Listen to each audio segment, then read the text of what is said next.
อาบน้ำเดี๋ยวนี่ก็รอคือกันอยู่ไหนนี่เนาะเห็นเราอ้วนนี่ก็รอเพราะเดี๋ยวอะไรนี่โอ้เจ๊หนอมือนี่สุดบนหัวเรือรอเปล่าวะฮะครับฮะทำนี่อะไรนี่ก็สิไปถามมันก่อนแน่นี่เสียไปจำบ่ให้มึงเงินเป็นบนหัวเรือนี่ใจเด่นไปทำมันก่อนนะบุหายกูสิลักเอาแล้วนี่ยังผมมีเงินนี่แม่นแต่แท้ครับแท้โลดนี่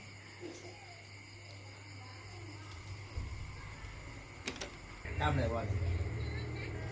กระจำไรอีตะวัน จำไรอีดีนี่ ชิจำว่าไรจังไหนข่อยอาบน้ำข่อยปวดไปของน้ำมันนึงข่อยกระจำได้ข้ามข่อย จำไรอีดีบ่เฮ้ย เป็นหยังข่อยชิจำว่าไรนี่มันข้ามข่อยข่อยปวดไปของน้า จำไรอีดีนี่ อุ้ยจำก็ได้สาจำไร มึงแหละกูสิได้เงินไปดินบุญสังเหือกับบัดนี่แหละจำได้บ่ข้ามแมงขืนจำได้บ่ข้ามขืนแห้งสองนี่เฮ้ยบ่ต้องห่วง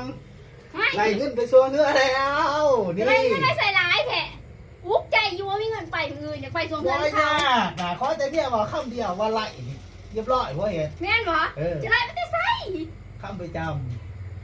จะว่าดีๆเหรอ ำขอถามเลยเด้ว่าจำไหนบ่ขอไปจำมาเด้ บักหาว